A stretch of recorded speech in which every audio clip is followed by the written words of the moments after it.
Friends అందరికీ good afternoon. ఈరోజు మా ఇంట్లో మటన్ టమాటా ములంకాడ కర్రీ వండుతున్నాను.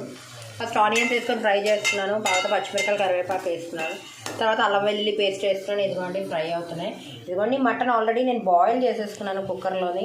ఇదిగోండి దీంట్లోని ఉప్పు కారం పసుపు అల్లం వెల్లుల్లి పేస్ట్ అలాగే గరం మసాలా ధనియా పౌడర్ జీలకర్ర పౌడర్ వేసి ఇది నేను బాయిల్ చేసేసుకున్నాను కుక్కర్లో ఒక 5 విజిల్స్.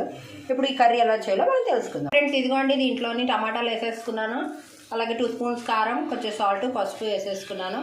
ఎందుకంటే ఇప్పుడు దీన్ని కొంచెం మగ్గించుకున్నాక మటన్ వేసుకుందాం. ములంకాయలు వేస్తానండి. ఇప్పుడు ఈ మటన్ ఉడికించిన మటన్ వేసేద్దాం. ఇప్పుడు దీన్ని ఒక 15 మినిట్స్ ఉడికించుకుంటే యమ్మీ యమ్మీ ములంకాడ టమాటా మటన్ రెడీ. ఉడికించుకుంటే గరం మసాలా వేసుకొని మగ్గించుకున్నాను. ఇదిగోండి యమ్మీ యమ్మీ మటన్ కర్రీ ములంకాడ టమాటా. నచ్చితే రెసిపీ మీరు తప్పకుండా ట్రై చేయండి. మా వీడియో లైక్ అండ్ సబ్స్క్రైబ్.